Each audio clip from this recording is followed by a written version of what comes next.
Harvir sir, आपने MSP का जिक्र किया, मिनिमम सपोर्ट प्राइस, वो व्यवस्था जो संभवतः 60 के दशक से लागू हुई है हमारे देश में, हालांकि सिर्फ 23 प्रोडक्ट्स पर ही है वो एमएसपी। कोई भी केंद्र सरकार कानून की शक्ल में अब तक क्यों नहीं ला पाई है?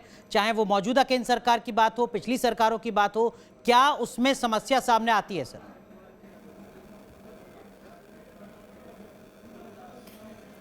देखिए, मेरे ख्याल से कोई ऐसी समस्या नहीं है।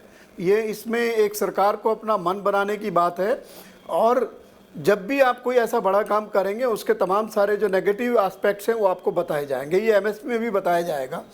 पहली तो बात ये है कि अगर आप फूड ग्रेन को छोड़ दें, बाकी चीज़ों में हम लगभग डेफिसिट कंट्री है। और सरकार ने, अगर आप देखो, पिछले दिनों तिलहन और दालों में अच्छे एमएसपी अनाउंस किए थे जी। तो अगर हम उस पर खरीद लेंगे तो उसमें दिक्कत क्या है? तो ऐसा भी नहीं है। तो सवाल है कि कोई ऐसी मुश्किलात नहीं है। और तमाम सारे लोग, हमारे लिबरल इकोनॉमिस्ट, ये कहते हैं कि साहब इतने लाख करोड़ आपको जरूरत पड़ेगी, इतना ये पड़ेगा, 15 लाख तो करोड़ ऐसा सर, माफ कुछ कीजिए, भी आपको नहीं रोका है। हूं, 15 लाख सवाल करोड़ है रुपए कि का आंकड़ा आपको बताया कहीं ना जाता है। कहीं तो नहीं, देखिए, ये बिल्कुल गलत है। ये अब मैं आपको याद दिलाऊं, जब मनरेगा लॉन्च किया जा रहा था तब उससे भी बड़े आंकड़े दिए जा रहे थे।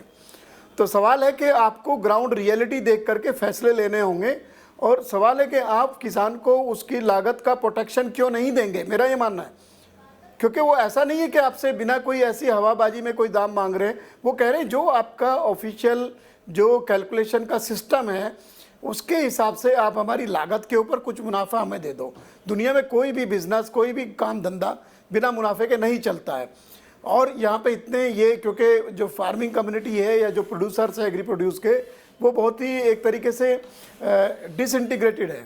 तो उनका प्रॉब्लम ये है कि वो कलेक्टिवली कोई ऐसा काम नहीं करते। छोटा प्रोड्यूसर होता है तो उसको कहीं ना कहीं आप उसको लीगल कुछ तो किसी फ्रेमवर्क में कोई सुरक्षा दोगे ना। ठीक है। अब जैसे इस कानून की सबसे बड़ी आलोचना क्यों हो रही थी?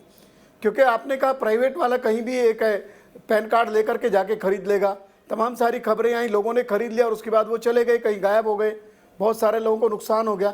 तो आपको इसमें कोई गलत बात नहीं है। आप एक जितने भी ट्रांजैक्शंस हैं उनको रिकॉर्ड पे लाइए। ये देश के लिए भी अच्छा है, किसान के लिए भी अच्छा है, और उपभोक्ताओं के लिए भी अच्छा है।